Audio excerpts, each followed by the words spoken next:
Alors, merci à toutes et à tous d'être connectés aujourd'hui à ce premier webinaire organisé par le réseau spécifique aux orthophonistes sur la région de l'Occitanie, organisé par le réseau de périnatalité de l'Occitanie.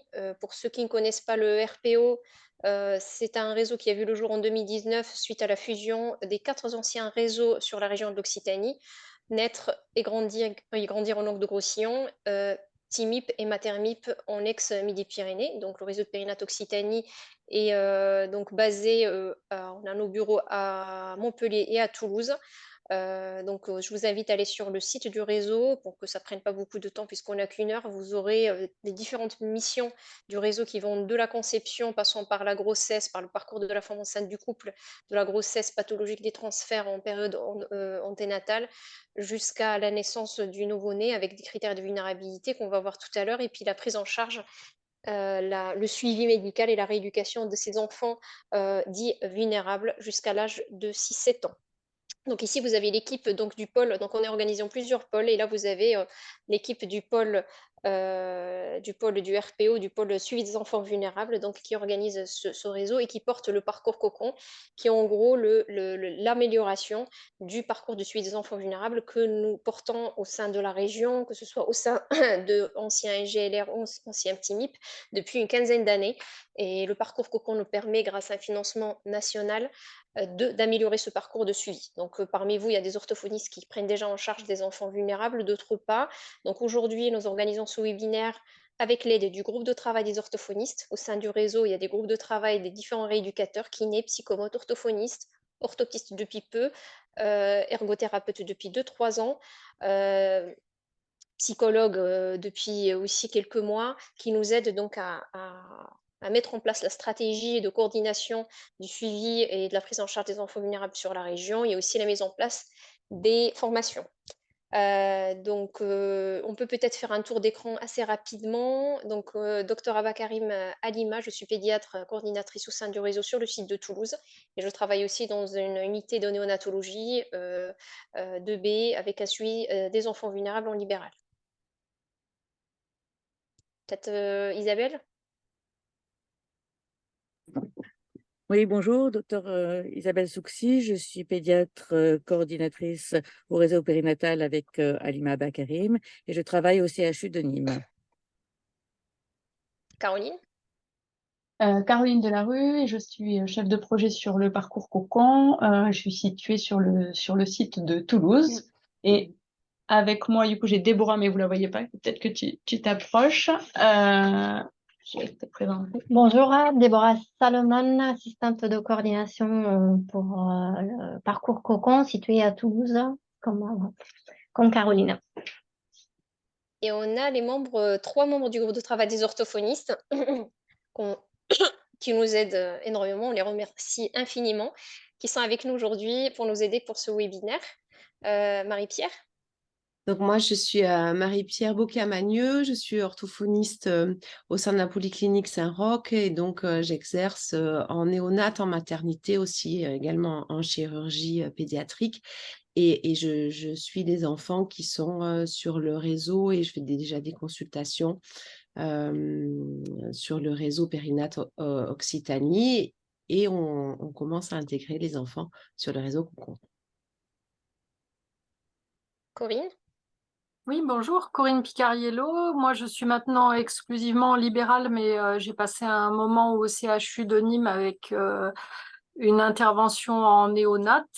Depuis de nombreuses années, je collabore avec le RPO et voilà, je reçois des enfants petits dans le cadre de troubles alimentaires, de troubles de la communication et de travailler avec les familles. Delphine? Et moi, c'est Delphine Petrucci, je suis orthophoniste en libéral dans la région toulousaine et pareil, j'accueille beaucoup de nouveau-nés vulnérables dans le cadre du réseau. Merci à toutes.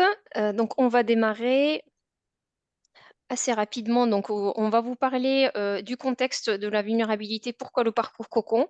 On vous explique assez rapidement ce que c'est le parcours cocon au niveau médical. Caroline vous expliquera le côté administratif et puis on laissera la parole au groupe de travail pour vous expliquer un petit peu ce qui a été mis en place pour les par et pour les orthophonistes et pour les enfants et leurs familles dans le cadre du parcours cocon.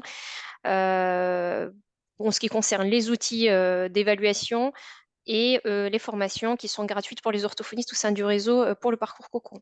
Donc la vulnérabilité néonatale, la définition, vous serez d'accord avec moi, est assez complexe, mais en tout cas dans le suivi, dans on va dire le milieu du suivi des enfants vulnérables au sein des différents réseaux du suivi des enfants vulnérables au sein de la Fédération française des réseaux de suivi des enfants vulnérables, les critères de vulnérabilité sont ceux qui ont été validés par l'HAS en 2020, le référentiel de l'HAS. Vous avez un QR code qui peut vous renvoyer directement sur ce référentiel qui cite bien ces critères de vulnérabilité. Assez rapidement, on peut parler de la prématurité, du retard de croissance, de toute pathologie néonatale significative, tout ce qui est malformation, méningite, hémorragie cérébrale, exposition aux toxiques pendant la période néonatale, exposition à l'alcool, à des médicaments, en tout cas, tout facteur de risque de développer plus tard un trouble du neurodéveloppement.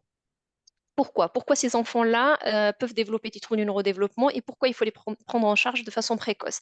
Parce on connaît le principe de la plasticité cérébrale.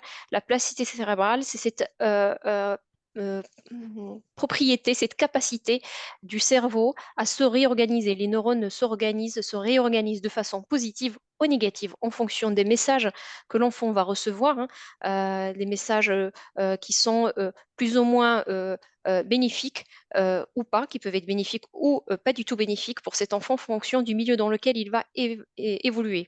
On va prendre l'exemple du prématuré qui va être intubé, ventilé, ensuite avec une CPAP, une machine qui lui souffle dans le nez pendant plusieurs semaines, qui va avoir plusieurs prises de sang, il va y avoir des gestes douloureux.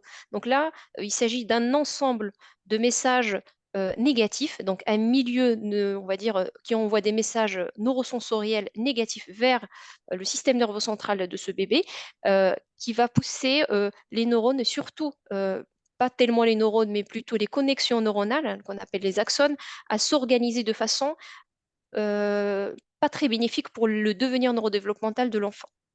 Donc, qu'est-ce qu'on va, depuis ces dernières années, donc on a bien compris qu'il y a une corrélation entre le vécu neurosensoriel des nouveau-nés et le devenir neurodéveloppemental. Et qu'est-ce qu'on va mettre en place, qui a été mis en place pendant des années dans les services de néonatologie, qui a changé beaucoup notre façon de travailler dans les services de néonatologie, c'est ces programmes d'intervention ultra précoces qu'on met en place dès le séjour en néonatologie. Je parle des soins de développement, du NIDCAP, je parle du fait de ne pas séparer les mamans de leur bébé, de les mettre de façon très précoce en chambre mère-enfant. Je parle du pot à pot. Donc, toutes ces mesures-là, elles permettent d'améliorer l'environnement neurosensoriel des nouveau-nés et de diminuer la dystimulation qui est néfaste pour ces bébés-là et améliorer leur devenir. À partir du moment où ils sortent des services de néonat, ils restent quand même vulnérables de par leur pathologie, mais aussi de ce vécu dans les services de néonatologie. Et on va être amené à les suivre de près pour dépister de façon ultra précoce des signes d'alerte, ce qu'on peut appeler une déviation de la trajectoire neurodéveloppementale de cet enfant pour démarrer une rééducation ultra précoce qui va permettre à l'enfant de réorganiser donc son système nerveux central et d'améliorer son devenir neurodéveloppemental. Tout ça a été renforcé par les recommandations HS 2020, a été encore renforcé par le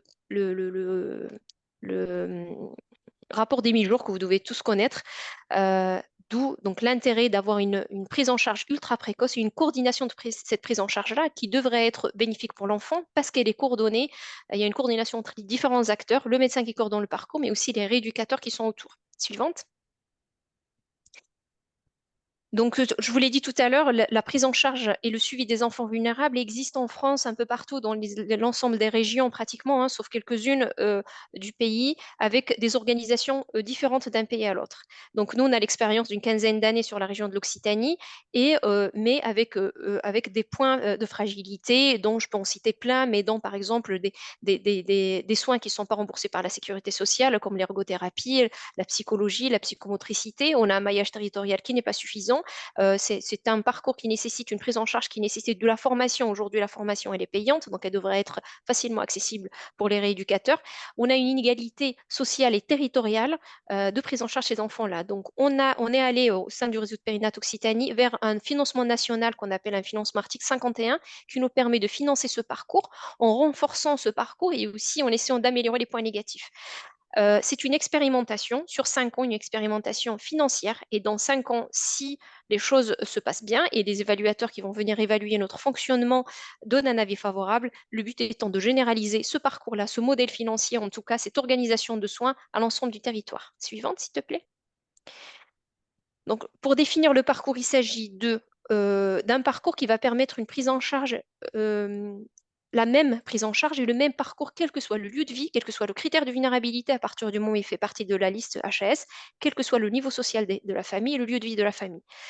Donc, les critères de vulnérabilité, on ne va pas les reprendre parce qu'ils sont assez longs. Vous pouvez les retrouver sur le site du réseau de périnatalité Occitanie. Vous cliquez sur Vous êtes professionnel, parce qu'il y a usager ou professionnel, et vous allez dans l'onglet suivi des enfants vulnérables. Et là, vous allez avoir la page cocon.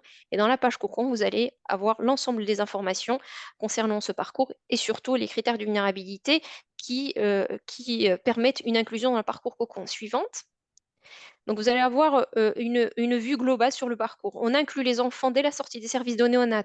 Ils sont repérés dès la période anténatale par l'ensemble des équipes qui s'occupent de la maman, enfin du couple et du bébé. À la sortie de néonatologie, ils sont inclus dans le parcours. Donc, on intègre l'ensemble des données médicales de la grossesse, du séjour en néonatologie, enfin même de l'accouchement, de la prise en charge sa naissance, le séjour en néonatologie. On intègre tout ceci dans un système d'information qui nous permet de partager à un instant T, enfin en temps réel, l'ensemble des informations médicales avec l'ensemble des rééducateurs, enfin des acteurs en tout cas de santé qui s'occupent de cet enfant. Une consultation médicale, enfin un examen médical, et sera réalisé le jour de la sortie de néonat par un pédiatre formé par le réseau, un pédiatre néonatologue formé au dépistage ultra précoce des signes d'alerte. Et c'est ce médecin-là qui va prescrire si besoin de la kiné, de la psychomo, de l'orthophonie en fonction du besoin de l'enfant. Il sortira avec un rendez-vous de consultation à 3 mois d'âge corrigé, et puis 6 mois, 9, 12 mois d'âge corrigé. Je parle en âge corrigé surtout pour les enfants prématurés, puisque leur développement est évalué en fonction de l'âge corrigé, pas en âge réel. Un enfant qui naît 3 mois avant, eh bien, on va évaluer ses compétences 3 mois d'âge corrigé, 3 à 6 mois. À partir de 12 mois, on va avoir 18 mois, 2 ans, et puis une fois par an, voire 2 fois par an, jusqu'à l'âge de 6 ans. À chaque consultation, il y a un formulaire très détaillé avec l'ensemble des signes d'alerte qui permettent au médecin de faire le tour de la question, de balayer l'ensemble des domaines du neurodéveloppement de l'enfant. Et suite à cette consultation-là, ce sont des médecins qui sont formés par le réseau, qui signent une convention. Ils s'engagent à continuer à se faire, bien sûr, à suivre nos formations et ils s'engagent aussi à prendre ces enfants-là en consultation et les suivre. Suite à chaque consultation, le médecin référent, on appelle ces médecins-là des médecins référents qui font partie d'une liste préétablie qu'on diffuse auprès des familles dès la sortie de service de néonatologie pour choisir le médecin référent au plus près du domicile.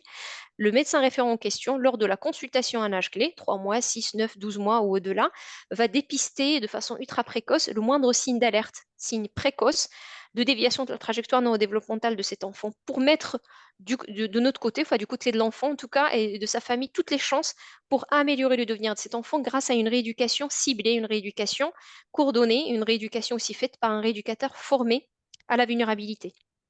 Donc, une liste de rééducateurs sera donnée à la famille en fonction de ce que c'est comme rééducation, kiné, psychomote, orthophonie.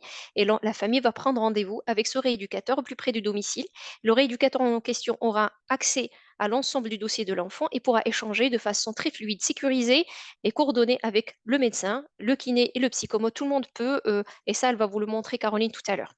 Voilà, donc on coordonne le parcours. Donc la coordination est réalisée par le médecin référent, mais en backup, on va dire derrière, nous, en soutien de la coordination, il y a toute l'équipe du réseau qui aide, que ce soit le médecin ou l'ensemble des rééducateurs. À n'importe quel moment, si les rééducateurs ou le médecin référent se posent la question du devenir de cet enfant ou même où est-ce qu'on va, parce que ça commence à partir dans tous les sens, ou parce que l'enfant a trois rééducateurs dans son cercle de soins, il ne s'améliore pas, enfin on se pose des questions. Est-ce que cet enfant ne devrait pas être orienté vers une institution, par exemple? On se pose la question, est-ce qu'il faut arrêter? Enfin, on a besoin de se mettre autour d'une table. Un rééducateur, un médecin peut envoyer un mail au réseau. Nous, on reçoit le mail, une demande de RCP. On peut organiser cette réunion de concertation pluridisciplinaire en visio. pour que tout le monde se mette autour de l'écran, j'allais dire autour d'une table, pour discuter de qu'est-ce qu'on fait par la suite. Et le réseau, on sera là aussi comme soutien pour vous aider. On coordonne le parcours en lien avec l'ensemble des institutions, puisqu'on rencontre l'ensemble des acteurs du territoire. Vous l'aurez compris, Cocon est un parcours, ce n'est pas un dispositif supplémentaire qui se rajoute à l'ensemble des dispositifs qui existent déjà. On sait qu'il y a pas mal de choses, on s'y perd, la PCO, Occitadis, TSLA, CMP, CMPP, il y a plusieurs choses qui existent. Tout ce qui existe aujourd'hui, hormis les expérimentations, fait partie du droit commun. Nous, on est là avec un nouveau parcours. Enfin, c'est pas vraiment nouveau, c'est une amélioration de ce qu'on faisait déjà, mais c'est un parcours qui démarre dès la sortie de néonatologie. L'enfant, on le met dans ce parcours-là et on l'accompagne. Mais s'il a droit à une orientation CMP, CAMS ou autre, on l'accompagne dans cette orientation-là et bien sûr, tout en gardant cette coordination. Voilà. Donc, c'est un parcours qui s'articule avec l'ensemble des dispositifs du droit commun qui existent. Il y a eu des rencontres avec tous ces acteurs-là pour clarifier, et ça continue d'ailleurs les rencontres pour clarifier cette articulation. Suivante.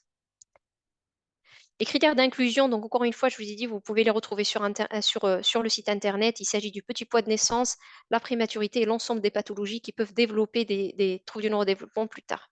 Les seuls qu'on n'inclut pas sont les enfants en danger et la prématurité tardive entre 35 et 36 plus 6, même s'il y a on ne les inclut pas, même s'il y a des facteurs de risque psychosociaux, on ne peut pas les inclure parce qu'ils sont très nombreux en nombre absolu. Suivante. Donc, à partir du moment où l'enfant est inclus dans le parcours, on va déclencher un forfait de suivi médical qui va prendre en charge l'ensemble des consultations médicales valorisées à hauteur de ce qui existe aujourd'hui dans le droit commun de consultation du trouble du neurodéveloppement. Si le médecin, à n'importe quel moment de son parcours, fait une prescription médicale d'un soin, ça déclenche un forfait de prise en charge qui va couvrir l'ensemble des rééducateurs dont aura besoin cet enfant. Donc, il y a 2 forfaits différents, 0,24 mois et de 5 ans. Bon, on ne vous parle pas des détails des forfaits parce que c'est complètement inintéressant pour vous, sachant qu'un enfant peut consommer la moitié de son forfait, un autre peut consommer le double. Et donc, les forfaits vont couvrir les uns et les autres. Donc, on ne s'occupe pas de savoir si l'enfant, il nous reste encore de l'argent dans sa cagnotte. À partir du moment où il a besoin de continuer à poursuivre la rééducation, on poursuit. Suivante.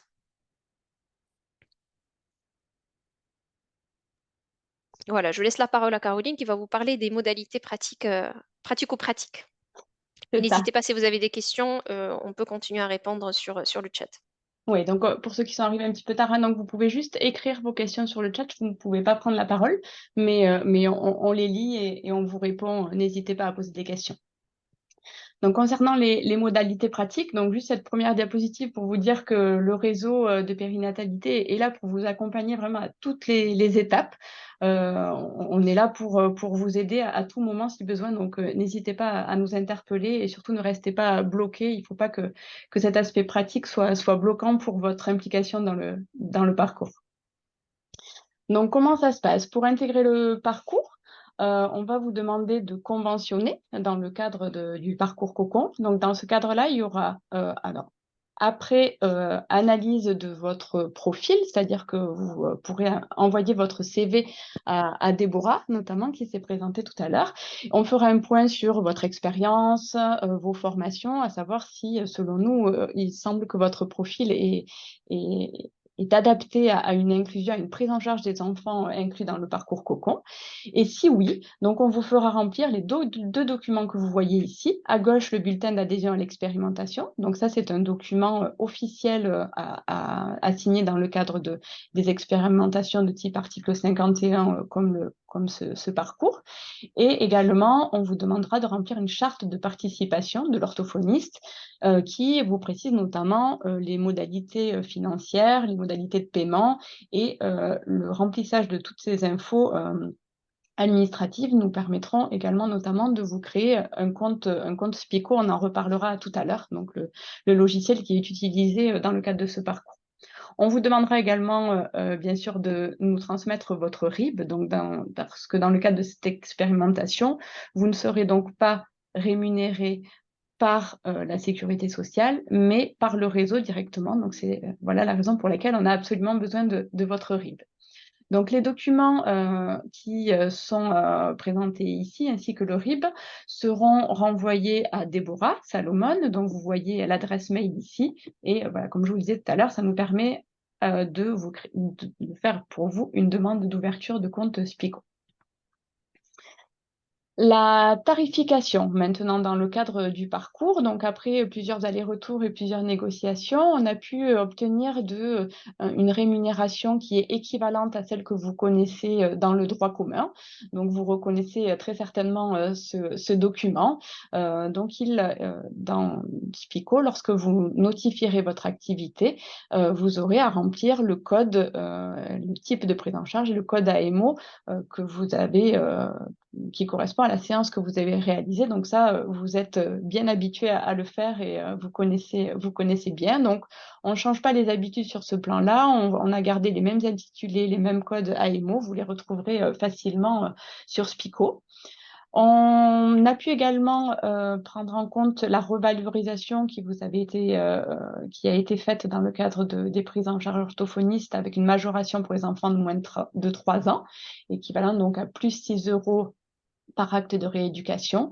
Concernant les indemnités forfaitaires de déplacement, si vous êtes amené à vous déplacer au domicile de la famille, nous avons donc nous avons opté pour l'indemnité forfaitaire de déplacement de 2,50 €, comme c'est le cas également dans le droit commun. Comme vous disiez tout à l'heure Halima, dans le cadre du parcours, on peut également organiser des RCP. Celles-ci seront également valorisées. Elles vous seront donc rémunérées 22,50 € par enfant. Donc, on estime à 30 minutes le temps de participation à une RCP pour un enfant.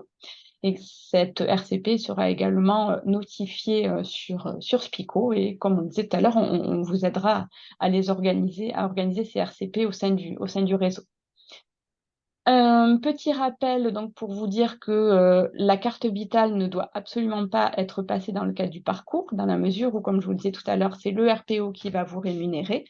Si vous passez la carte vitale, il y aura un problème de double facturation et l'assurance maladie va soit venir vous voir, soit venir nous voir, mais voilà, ça va poser problème. Donc, on ne passe pas la carte vitale, mais on notifie son activité sur Spico dossier, et ensuite le RPO fait le nécessaire pour relever cette activité et vous rémunérer en conséquence.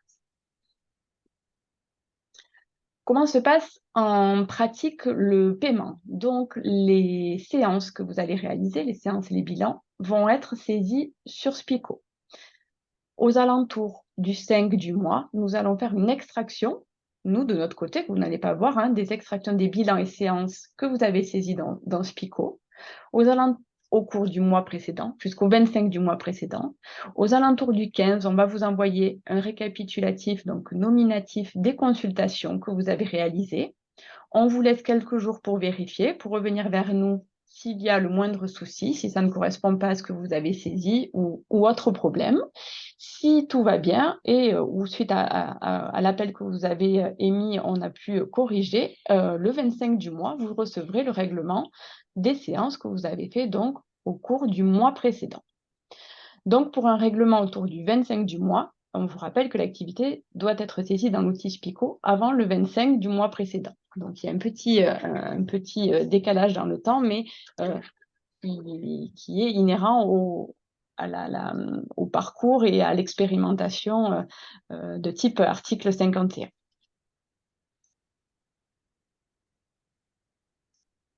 Un petit retour sur Spico. Donc, peut-être que certains d'entre vous le connaissent déjà.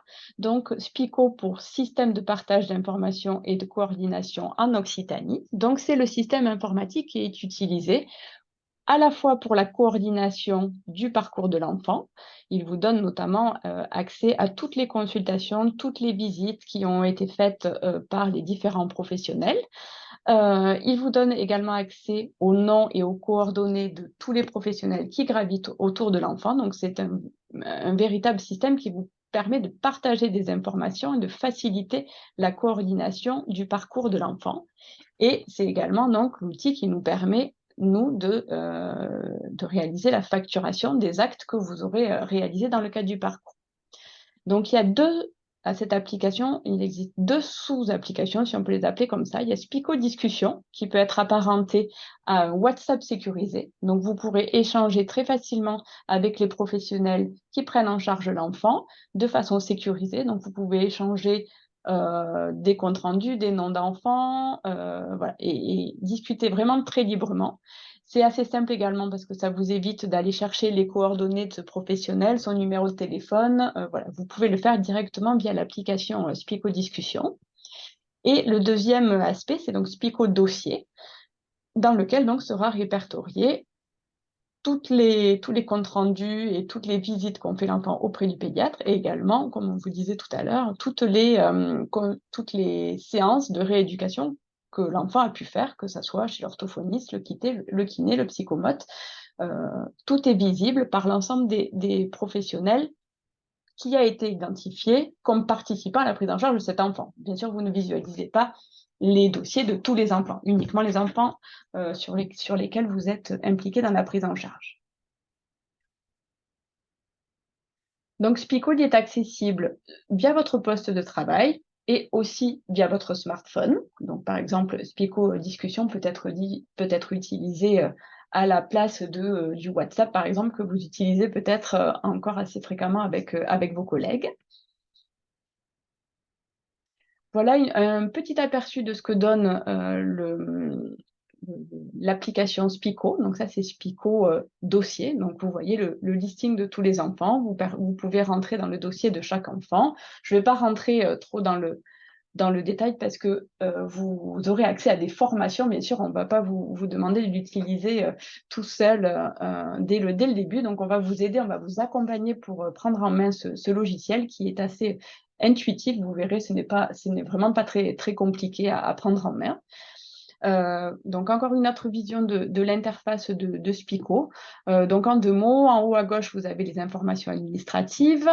En bas à gauche, vous voyez, donc c'est ce que je vous disais tout à l'heure, le cercle de soins qui répertorie donc, tous les professionnels qui gravitent autour de l'enfant. Tout en haut, vous avez ce que l'on appelle la ligne de vie, donc tous les événements autour de l'enfant, donc à quelle date il a eu sa consultation à 3 mois, à 6 mois, à quel moment il a débuté le suivi d'orthophonie, de kiné. Voilà. Donc une représentation assez visuelle et graphique du parcours de l'enfant.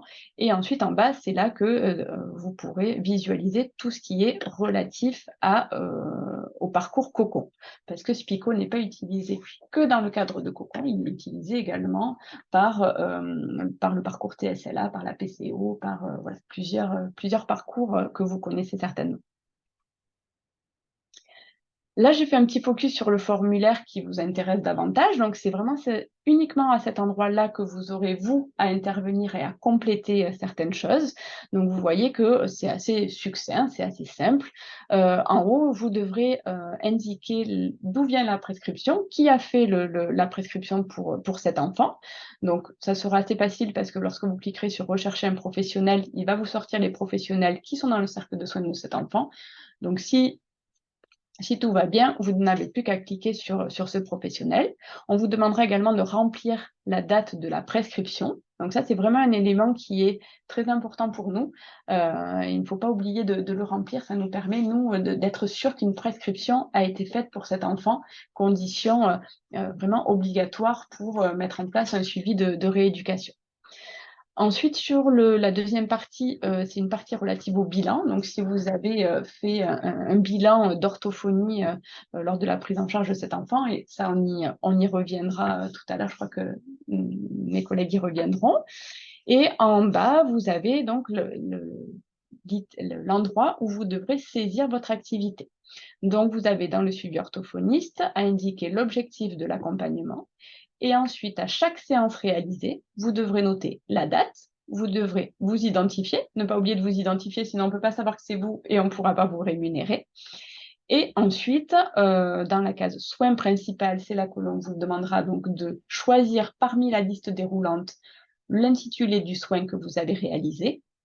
Et s'il y en a un deuxième, vous pourrez également le notifier, sachant qu'il n'y a que le soin principal qui déclenchera la facturation. Mais je crois que vous êtes habitués, pour avoir échangé avec quelques-unes d'entre vous, je crois que c'est comme ça que vous fonctionnez déjà dans le cadre du droit commun. Si vous avez fait une visite à domicile, vous aurez également à cocher la petite case en bas. Et pareil, s'il s'agit de la prise en charge d'un enfant de moins de 3 ans.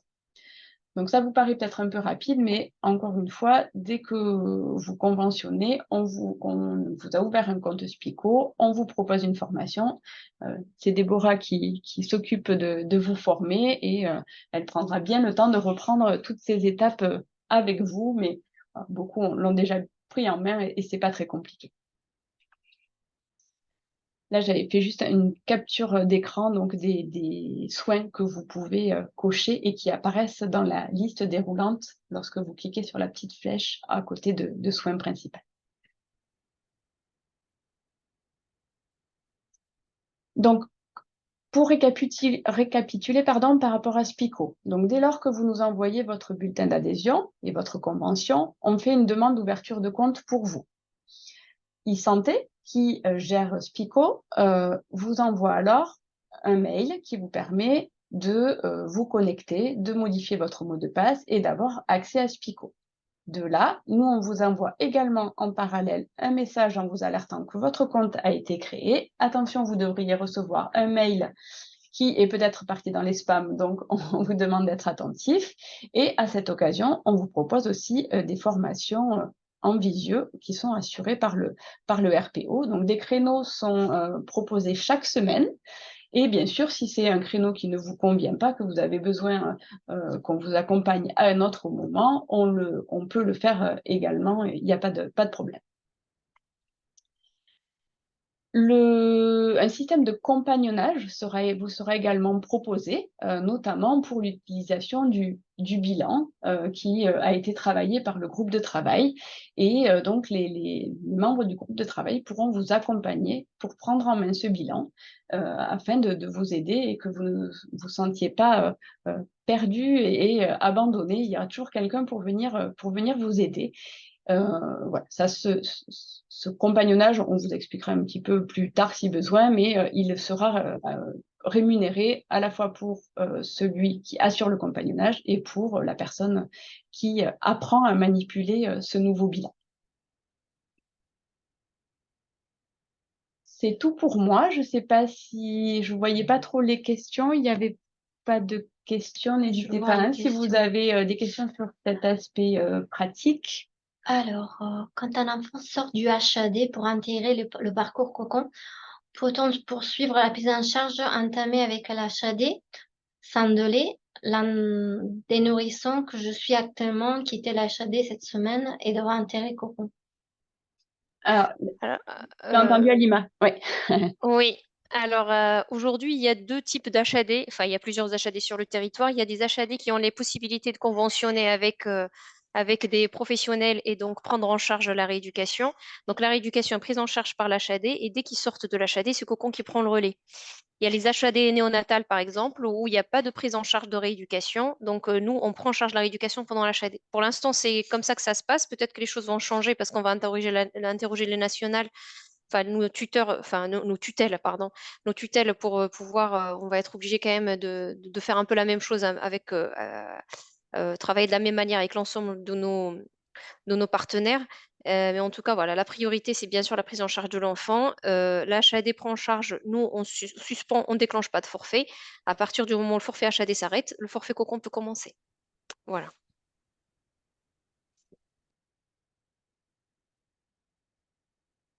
Et donc, je vais passer la parole maintenant à nos membres du groupe de travail des orthophonistes. Donc, c'est moi qui ai la main, donc n'hésitez pas à me dire quand il faut que je change de diapositive.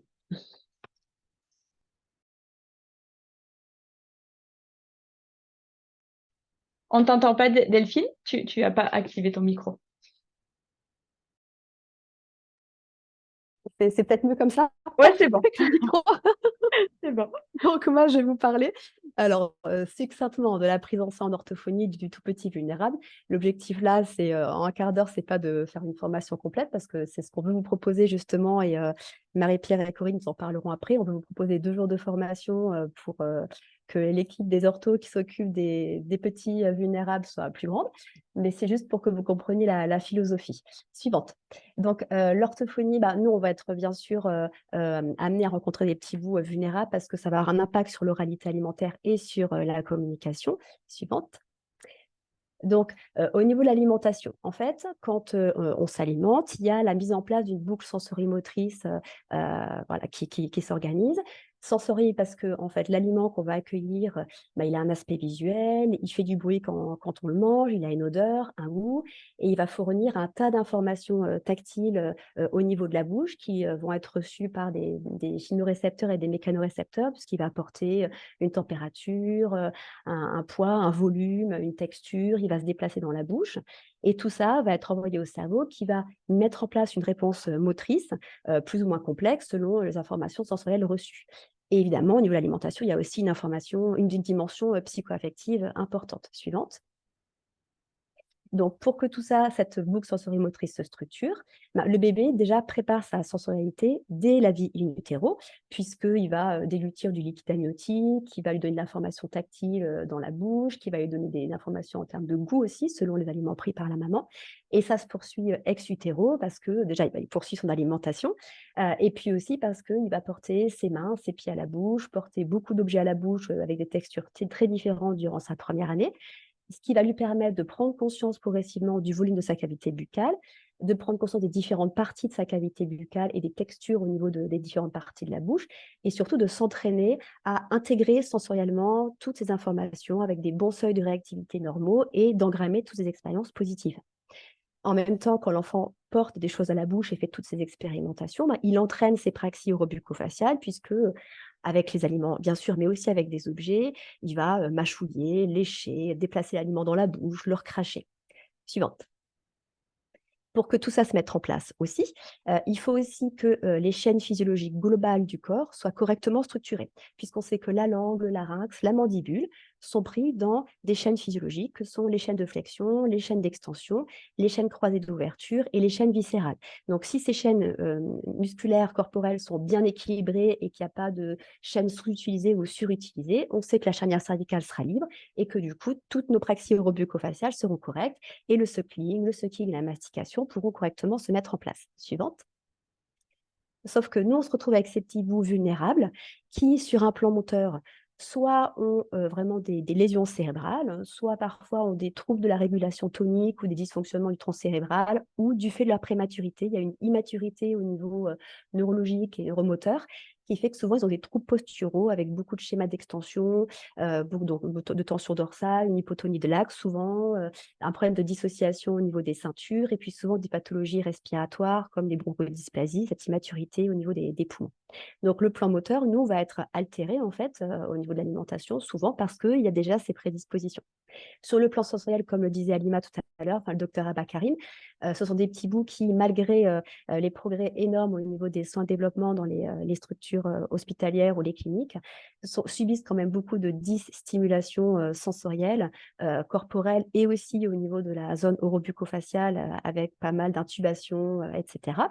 Et puis sur le plan psychologique, c'est vraiment un parcours douloureux pour les parents, avec beaucoup de séparation, des troubles de l'attachement aussi qui peuvent émerger, des projections parentales aussi, parfois avec beaucoup d'inquiétude, parce que la prise de poids est un facteur très important en néonat, et que autour de l'alimentation, il y a un stress des parents par rapport à cette prise alimentaire. Suivante. Donc nous, quand on va recevoir l'enfant en bilan, notre objectif, alors je ne vais pas vous détailler le bilan, on a mis en place une grille sur le bilan de l'oralité alimentaire et sur le bilan de la communication, dont on vous parlera sur les prochaines formations. Mais ce qu'on veut, nous, surtout, c'est comprendre si le trouble est plutôt à prédominance sensorielle. Et là, on va recueillir des infos en anamnèse, on va faire nos petits tests spécifiques pour évaluer les seuils de réactivité et voir si l'enfant est plutôt sur un profil d'hyper-réactivité ou plutôt d'hypo-réactivité, ou parfois un enfant qui est en refus d'expérimentation avec une anticipation négative, donc on va essayer d'évaluer ça, ou on va voir si c'est plutôt à prédominance motrice ou si c'est plutôt à prédominance comportementale. Suivant. Suivant. S'il te plaît, merci. Donc, au niveau de la prise en soin, on aura une partie qui va bien sûr être consacrée à l'enfant. Donc, ça, c'est notre projet classique d'orthophoniste, où notre but, bien sûr, c'est de faire vivre à l'enfant des expériences positives. Alors, on ne sera pas du tout dans le même travail en fonction de si on est sur un bébé de moins de 4 mois, puisqu'il est plutôt sur une motricité réflexe. Et donc, on aura plutôt des problématiques de réflexes à gérer, donc problème de succion, problème de synchronisation, succion, déglutition, respiration.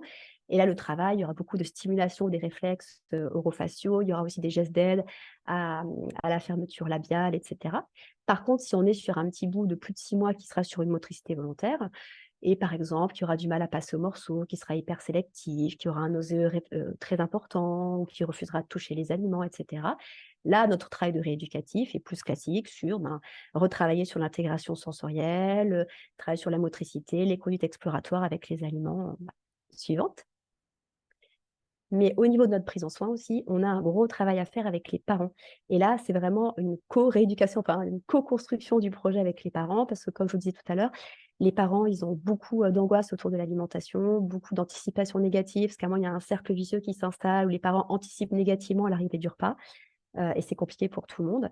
Donc déjà, c'est très important d'expliquer les mécanismes, voilà, cette boucle sensorimotrice, les différents temps de la déglutition aux parents, parce que ça leur permet de comprendre les difficultés de leur enfant, de mieux comprendre que nauséeux, ce n'est pas parfois forcément trop grave, ça peut aussi être un réflexe de protection plutôt positif chez l'enfant, et de mieux découvrir les petites compétences de leur enfant. Souvent, les parents s'arrêtent à « il ne mange pas ». Oui, mais il mange quand même plein de petites choses, il a plein de conduites positives, et ça, il faut vraiment les amener à observer ça, les parents. On a besoin des parents parce qu'on veut mettre en place des stratégies alimentaires, en fait, pour que les parents puissent transférer des choses qu'on travaille dans les séances, dans le quotidien.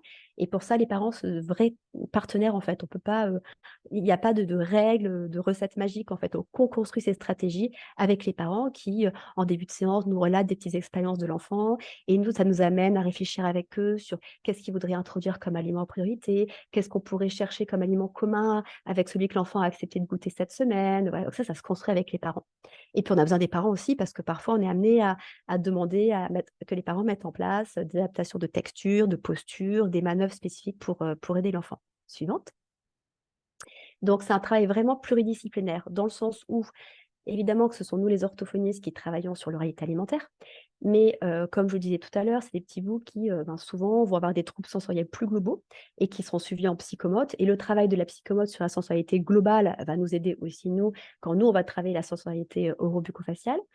La kiné va nous aider parce que, comme je vous disais tout à l'heure, en fait, les troubles de posture au niveau de cette sphère orobuco-faciale sont aussi impactés par les troubles posturaux plus globaux. Donc, on a besoin d'échanger avec la kiné.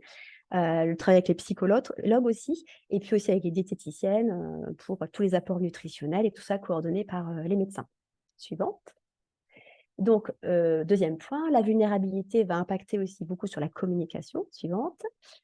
Donc, la communication, alors il y a le mot dissocier qui apparaît, je ne sais pas, c'est le mot normalement à la place de dissocier, c'est communication verbale qui doit apparaître. Donc, la communication verbale, pour qu'elle puisse bien se structurer et pour que les fonctions de communication puissent bien se structurer, il faut que l'enfant construise tous des mécanismes sous-jacents, donc cette communication non verbale, structure ses premiers raisonnements, s'entraîne à tous ces éléments prélinguistiques et bénéficie d'un bas de langage très riche de la part de ses parents. Pour ça, il faut que les parents soient psychiquement disponibles pour donner un bon bain de langage. Et pour ça aussi, il faut que l'enfant déjà ait ces aires cérébrales concernant le langage qui ne soient pas lésées. Il faut que la motricité soit libérée et que la posture soit correcte et que les ceintures bassin, ceinture scapulaire soient libérées parce que c'est compliqué pour un petit bout qui a une raideur au niveau du bassin, qui tient mal son tronc, d'aller stabiliser le bassin, lever le bras pour aller pointer et en même temps bouger la tête pour faire un épisode d'attention conjointe. C'est très compliqué. D'aller se déplacer pour aller chercher un objet pour continuer son exploration. Donc, on a besoin qu'il soit libre sur le plan moteur. Et on a besoin que sensoriellement aussi, l'enfant soit disponible pour traiter les informations sensorielles de son environnement de bonne qualité. Suivante. Pourquoi ? Parce que l'enfant, quand il est bébé, en fait, il va intégrer les objets de son environnement, donc nous y compris, parce que nous sommes des objets de son environnement, d'abord par le sensoriel. Donc, il va recevoir ces objets et nous par la sensorialité. Et puis, c'est la phase où il va s'éclater à faire ses petits jeux vocaux. Et il y a un moment, il va passer autour de 8-9 mois à l'étape de l'intentionnalité, où il se rend compte qu'il peut explorer les objets, plus uniquement selon leur sensorialité, mais en fonction des caractéristiques des objets. Il peut les agir, les objets. Et à ce moment-là, il y a une intentionnalité qui se développe, qui fait que l'enfant va avoir besoin, il va ressentir le besoin d'être dans la communication, il va développer plein de fonctions de communication, il va avoir besoin d'enrichir ses outils. Donc, plus il va explorer les conduites, plus il va mettre en place des actions avec les objets Et plus donc, quand il va recevoir un bain de langage riche de son parent, il va faire le lien entre les objets qu'il utilise, le vocabulaire utilisé par les parents, et il va enrichir son vocabulaire. Et plus il va construire des mini-scénarios avec les objets, et plus il va faire le lien entre les concepts qu'il manipule et le langage apporté par l'enfant, et c'est le lit à la morphosyntaxe. Suivante. Sauf que nous, les petits bouts qu'on reçoit, j'en parlais tout à l'heure, ils ont des problèmes de posture, donc la tenue assise, les dissociations pour pointer, mettre l'attention conjointe, c'est compliqué. Ils ont beaucoup vécu de dystimulation sensorielle, donc en fait, ils restent très longtemps saturés par les informations sensorielles et ils mettent du temps à franchir la deuxième étape qui est l'intentionnalité d'action avec les objets et donc avec nous aussi, parce qu'ils sont embourbés et vite dystimulés par la moindre info visuelle, la moindre info auditive, la moindre info tactile pendant qu'ils jouent. Et donc ça gêne en fait le passage à l'intentionnalité. Et parce que aussi, tous les troubles de l'attachement, les difficultés des parents aussi pour repérer les signaux de communication parfois plus subtils de ces petits bébés-là, c'est compliqué pour les parents à repérer, donc c'est plus dur pour eux de rebondir sur la communication de leur enfant. Et voilà, donc ça altère la mise en place de la communication. Suivante. Et encore suivante. Donc, nous, au niveau de notre bilan, on va bien sûr faire donc, le bilan de l'enfant, faire le point sur les outils dont il dispose et les fonctions de communication dont il dispose. Et la question, c'est quel est le point de départ? Parce que la plupart qu'on reçoit, ils ne babillent pas, ils ne pointent pas, ils n'ont pas beaucoup d'attention conjointe, mais ce n'est pas le même cas de figure d'un petit bout qui est coincé dans sa sensorialité et qui va, comme je disais tout à l'heure, être totalement perturbé par tous les jeux qu'on va proposer parce que sensoriellement, ça l'envahit, plutôt que un petit bout qui ne produirait pas de son parce que lui, il a quand même franchi ce cap de l'intentionnalité, il est prêt à agir l'environnement, mais simplement, il a compris qu'il pouvait communiquer, mais il n'a pas beaucoup d'outils. Donc, ça ne sera pas le même point de départ au niveau de la rééducation. Et on va se questionner aussi sur comment adapter l'environnement pour que l'enfant soit compétent. Je pense à une petite puce que j'ai en séance, là, qui en plus de la prématurité a eu quelques lésions cérébrales. On a l'impression qu'elle ne communique pas, mais en fait, si, elle amorce plein d'éléments de communication qui sont très vite parasités par ses troubles moteurs. Et en fait, si on l'installe bien et on dispose les jeux autour d'elle correctement, alors elle peut laisser libre cours à toutes ces petites émergences de communication et finalement, on la rend encore plus compétente. Suivante. Et il y a, comme pour l'oralité, un travail de co-construction avec les parents, puisqu'encore une fois, ce sont des parents qui sont anxieux et qui parfois, pas toujours, mais qui parfois peuvent tomber dans l'excès de vouloir apprendre des choses, des situations à leur enfant, avec tous les fameux jeux, avec les boîtes d'encastrement, où ils sont contents quand l'enfant peut encastrer le rond dans le rond. Oui, mais bon, c'est des choses qui sont apprises et nous, on veut les amener à autre chose, en fait. Donc, expliquer les mécanismes de la structuration de la communication, c'est important pour qu'ils comprennent et qu'ils découvrent les compétences de leur enfant. Et on a besoin d'eux, en fait, pareil, comme pour les stratégies alimentaires, pour co-construire, en fait, une réflexion autour des jeux qu'ils pourraient apporter au quotidien avec leur enfant, une fois qu'on a repéré les compétences en séance de l'enfant, les amener à réfléchir sur, vous avez quoi comme jeu à la maison? Ok, vous pourriez proposer quoi? Et c'est génial de voir les parents qui, à la séance d'après, vous disent, ah, il a fait ça, j'ai repéré à tel moment, il a communiqué comme ça. Voilà. Suivante. Donc, encore une fois, c'est un travail de partenariat en pluridisciplinarité parce que, donc, encore une fois, quand l'enfant est embourbé dans sa sensorialité, on a besoin de la psychomote qui, elle, va la travailler sur un plan global pour aider l'enfant à construire son schéma corporel et donc son identité. Et ça nous aide aussi pour le travail de la communication, le travail orthophonique. Quand l'enfant est embourbé dans sa posture, dans ses troubles neuromoteurs, on a besoin aussi du kiné qui va aider l'enfant dans sa posture. Et nous, ça va beaucoup nous aider aussi à travailler toute la communication. Tout le travail que proposent les psychologues autour des troubles de l'attachement va aussi sacrément nous aider. Voilà. Et tout ça, bien sûr, coordonné par le médecin. Voilà.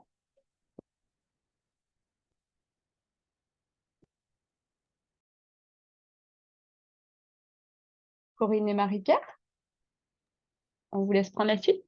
Oui, bonjour, merci, bravo Delphine, c'était passionnant. Moi, je vais essayer d'être très, très, très rapide pour laisser la place à des questions. Et puis, en fait, Delphine a dit beaucoup de choses. Donc, on peut mettre notre première diapositive qui était pourquoi participer à Cocon. Ben, on l'a vu, travail pluridisciplinaire. Lien avec les collègues, ça, on peut insister sur le fait que si vous vous posez des questions, vous pouvez avoir un référent dans l'équipe Cocon pour assister éventuellement à ces consultations ou cette personne qui répond à vos questions au téléphone, voilà.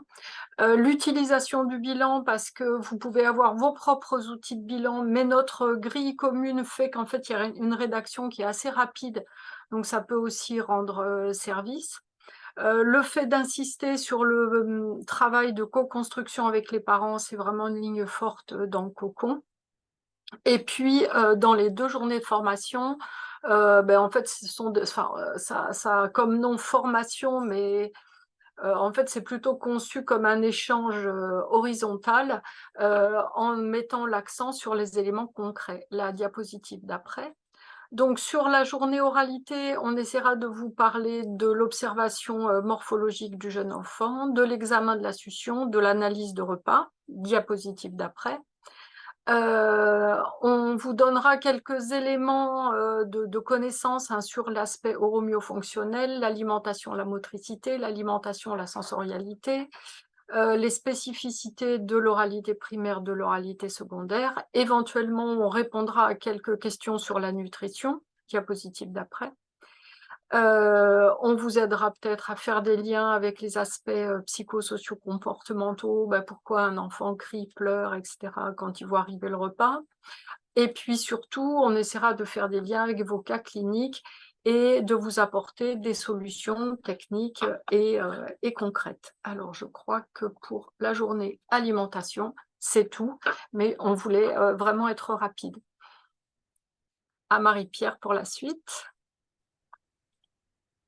Alors, donc, diapo suivante, c'est super. Comme je passe en dernier, j'ai presque plus rien à dire puisque mes collègues ont vraiment super bien détaillé. Et voilà, ce qu'on voulait, c'était vous présenter ce qu'on allait pouvoir travailler ensemble, comme l'a dit Corinne. Hein, dans un partage, j'ai l'occasion de faire des formations dans d'autres contextes et souvent je me rends compte que beaucoup vous êtes déjà formés, vous avez été faire plusieurs formations autour ou de l'oralité ou de l'alimentation des tout petits et puis vous n'arrivez pas à vous lancer et je pense que c'est aussi ce que Cocon peut vous apporter, c'est ce point d'appui. Donc sur le bilan de la communication de l'enfant vulnérable, à chaque fois, on remet bien sûr l'enfant au cœur de nos observations parce que, comme l'a déjà évoqué Delphine aussi, les premières relations vont être pas faciles pour ses parents puisqu'elles sont très perturbées, il y a des inquiétudes, il y a un état de choc, il y a de la culpabilité, qu'est-ce que j'ai pas bien fait pendant ma grossesse, etc. Et tout ça, ça va bien sûr entraver la communication et ces premiers échanges aussi qui vont être beaucoup axés sur le soin et c'est compliqué après de changer ce mode de fonctionnement et de relation entre l'enfant et ses parents. Et donc, c'est tout ça qu'on va aussi devoir accompagner au fur et à mesure. Et puis, avec cette angoisse de mort qui est quand même présente quand on a un enfant qui est né dans des conditions particulières. Hein. J'étais juste avant de vous rejoindre sur une consultation justement de suivi du réseau Périnate et sur une consultation des 12 mois. Et la maman nous a tout de suite dit, en fait, c'est compliqué, c'est une date anniversaire, il y a plein de choses qui reviennent. Et tout ça, ça s'accompagne pour éviter des choses, que les choses s'ancrent vraiment dans la relation. Diapo suivante.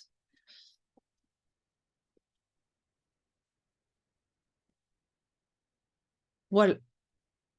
Alors, du coup, donc ce qu'on va tenter de faire, c'est vraiment de repérer tout ce qui se passe chez cet enfant vulnérable, de dépister les troubles, de montrer aussi tous les points positifs, et ça c'est important, toutes les compétences du bébé sur ces plans de la communication, se coordonner avec les autres acteurs, on l'a déjà dit plein de fois, avec des rééducations, des cas cliniques et vraiment des cas pratiques sur le module langage. On les a vraiment réfléchis, les deux modules langage et oralité, de la même façon où on va vraiment être dans des choses concrètes et dans de l'analyse clinique au maximum. Diapo suivante. Voilà, donc l'idée, c'est de vous donner envie de participer à ces formations que l'on a prévues au départ en binôme, avec beaucoup d'ateliers concrets. Donc, on a voilà, nos autres partenaires aussi hein, qui sont là, où vous allez pouvoir aussi manipuler, travailler les postures avec les poupons.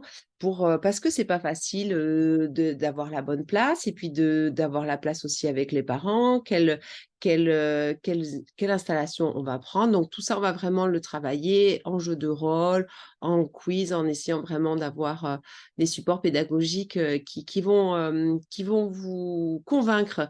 Alors, je sais que vous êtes pour la plupart convaincus que la prise en soins précoces est importante, mais voilà, vous convaincre que vous pouvez le faire et que vous allez y arriver et qu'il y a déjà plein de choses que vous faites déjà. Donc, ça va être vraiment aussi sur tout un partage de ressources. Diapo suivante. Voilà, c'est bon, on a bien fini. Donc maintenant, on a essayé voilà, de garder du temps pour des questions éventuelles que vous pouvez avoir avant de reprendre le cours de vos prises en soins. Ah, moi, je rajoute juste une information. Ces formations qui sont donc réservées aux orthophonistes dans le cadre du parcours Cocon sont entièrement gratuites. Donc, il y a déjà 2 dates qui sont prévues en janvier, donc à Nîmes, le 15 janvier et si vous pouvez m'aider, du coup, Déborah, la Le deuxième 4 date. décembre. Le 4 décembre, comme il y a 2 modules, vous l'avez compris, un module trouble d'oralité alimentaire, un module trouble du langage oral, avec à chaque fois l'évaluation, donc en se basant sur la grille commune qui a été mise en place par le groupe et la prise en soin. Déborah est la personne ressource pour vous, le rééducateur. C'est vraiment, vous pouvez lui envoyer des mails quand vous avez des questions. Bon, là, sur cette diapositive, je pense qu'il manque les coordonnées de mes autres collègues pédiatres coordinateurs, puisqu'on est 4. Isabelle est là. Oui, on a. Il y a aussi Oui, Evelyne. Je pense que c'est c'est pas pas la très bonne grave, hein. diapositive. Non, c'est Euh, juste ceux qui sont intervenus, mais bien sûr, voilà, donc l'équipe est grande. il y a Isabelle et Evelyne Mazuri, Isabelle Souxy qui sont basées à Montpellier et Christophe Savanier et moi qui sommes basés à Toulouse. Mais on s'est partagé finalement la coordination des groupes de travail, puisque Isabelle coordonne le groupe de travail des psychomotes, Christophe les kinés, Jean-Claude aussi Semet qui s'occupe aussi des kinés, et moi je coordonne le groupe des orthophonistes. Donc c'est pour ça peut-être aussi que Caroline a mis mon adresse email. Donc n'hésitez pas si vous avez des questions en rapport avec le groupe de travail, vous pouvez m'envoyer un mail avec plaisir. Il y a quelqu'un Voilà. qui demande s'il y aura d'autres dates et lieux pour les Oui, formations, j'imagine. Et oui, alors n'hésitez l'objectif, c'est pas. que, ouais, l'objectif, c'est qu'en fait, nous aussi, côté, j'ai un prêt Est-Ouest, Ouest, donc anciennement Midi-Pyrénées, nous aussi, on va mettre en place 2 jours de formation. Voilà, on se voit dans 15 jours pour commencer à préparer tout ça. Mais il y aura aussi 2 jours dans la partie Ouest. N'hésitez pas à répondre au questionnaire que Déborah vous a envoyé ou va vous envoyer. Vous allez voir on vous demande votre département de travail, enfin, et c'est pas complètement anodin. Et aussi, on vous pose la question si vous êtes intéressé par les formations à venir. L'idée est de se baser sur ces données-là pour décider du lieu pour la prochaine. Donc, ce sera en fonction, on va essayer de trouver un lieu un peu au milieu en fonction des demandes pour les 2 prochaines formations qu'on va organiser le premier trimestre 2024 à l'ouest de la région. Une autre question, vous prenez en considération le fait qu'on a parfois de l'attente, même si on prend en priorité les jeunes patients du réseau. Bah, je pense que chacun fait comme il peut, Ouais. que ce soit orthophoniste, kiné, psychomote ou pédiatre ou psychologue. Donc, bon, on est impliqué et on le fait comme on peut. Donc, nous, on n'est pas là pour dire vous avez signé la convention, donc vous êtes obligé de prendre les enfants dans les 3 jours. C'est pas possible parce qu'on sait que c'est pas facile. On est là pour vous épauler parce qu'on sait que s'investir là-dedans, c'est aussi beaucoup il faut être passionné parce qu'il y a de la charge mentale. Ça, on va pas vous mentir. Cocon ne diminuera pas la charge mentale, mais il diminuera peut-être le temps administratif. Au début, ça va être compliqué de se lancer dans un logiciel qui ne communique pas de façon fluide avec le logiciel métier. Enfin, ça, on a essayé, mais pour l'instant, c'est pas possible. Mais ça reste quand même, moi, je suis la première à me dire, oh là là, encore, puisque je l'utilise en consultation au quotidien, encore un nouvel outil, mais où finalement, franchement, il est assez intuitif et ça prend pas beaucoup de temps. Voilà. De toute façon, on est bien obligé de prendre la carte vitale, de la mettre et de cliquer sur certains codes. Là, on ne prendra pas la carte vitale, mais on cliquera sur les codes, mais sur un logiciel différent, tout simplement. Voilà. Donc pour les délais, ça, c'est vous qui gérez en fonction des possibilités que vous pouvez. Sachant que si on s'engage dans la prise en charge de ces enfants-là, donc là, vous avez compris qu'on parle de 0-2 ans beaucoup, et on parlera, puisque Cocon vient de démarrer, plus tard on parlera de l'enfant de plus de 2 ans. L'idée, c'est vraiment de démarrer une prise en charge ultra précoce. Donc l'idée, c'est de les prendre le plus tôt possible. Voilà. Mais encore une fois, chacun fait comme il peut. Je voulais juste Ouais. rajouter par rapport à ça, c'est que effectivement, c'est des choses aussi que l'on va aborder dans la formation. C'est une autre façon de travailler. Quand la prise en soins précoce, on travaille différemment. On peut travailler en recevant les familles sur des temps parfois un peu plus décalés. Et justement, voilà, comment on s'organise dans ce travail-là. Et puis surtout, le retour clinique que l'on peut vous faire, c'est que ça fonctionne. C'est-à-dire que normalement, ce n'est pas des enfants qui vont embouteiller vos plannings, parce que quand on s'occupe d'enfants très très tôt, ben, on peut les lâcher aussi plus tôt du coup. Voilà. Je confirme. Moi, j'ai souvenir de certains enfants où je ne savais plus quoi faire, que j'ai envoyé aux orthophonistes. Ils ont été vus 2, 3 fois et ça a débloqué beaucoup de choses.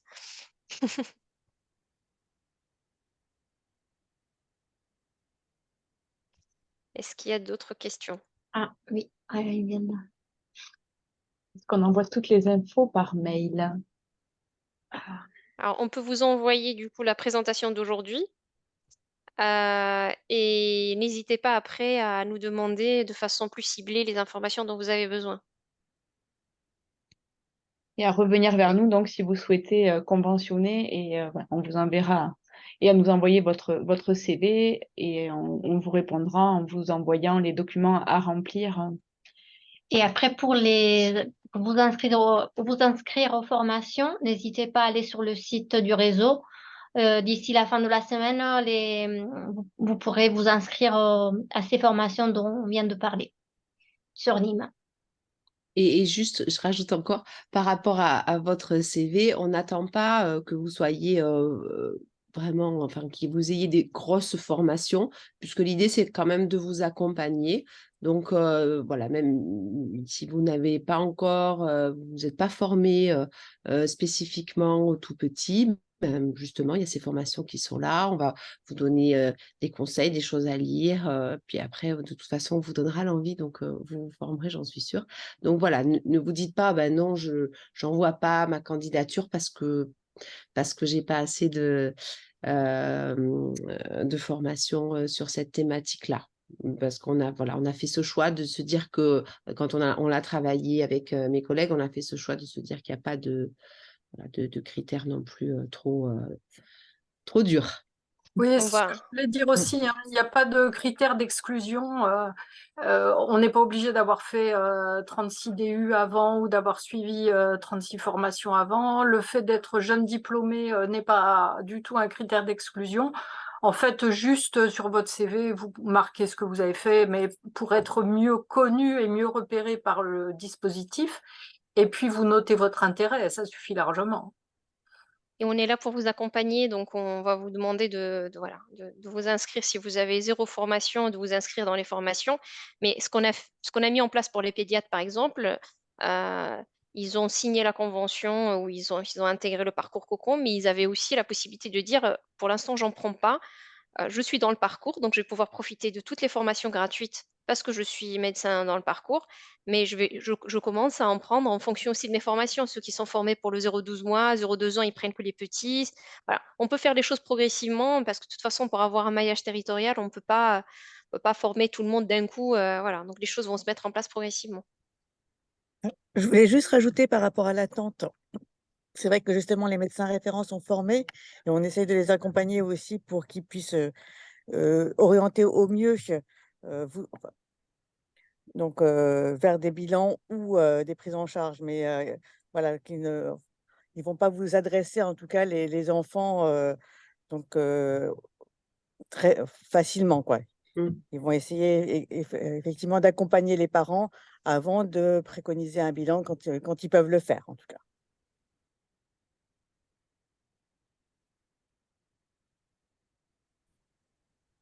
Est-ce qu'il y a d'autres questions? Quelqu'un demande la liste des médecins, mais je peux partager le lien des médecins référents là sur Oui. Qui est comme disponible donc sur réponse. le site internet du réseau dont vous parliez à Lima. Mais on Oui. va vous mettre le lien direct vers CEDI. N'hésitez pas, en tout cas, sur le site internet, il y a pas mal d'infos. Je vois que Les participants commencent à se déconnecter les 14h09. Ouais. Merci beaucoup en tout cas à tout le monde. Merci pour votre présence, pour votre écoute. J'espère qu'on vous a donné envie d'intégrer le parcours Cocon et n'hésitez pas à revenir vers nous en tout cas pour ces formations-là parce qu'elles sont là, enfin, on les a travaillées avec le groupe de travail pour vous. Elles sont gratuites. On a pu négocier, c'était pas facile pour avoir de la part de l'ARS un financement pour qu'elles soient gratuites. Donc n'hésitez pas à en profiter. Merci à tous et merci aussi aux intervenants. Bonne journée à tous. Bonne Bonne journée à journée, tous. Au merci. revoir. Bonne Au journée. revoir.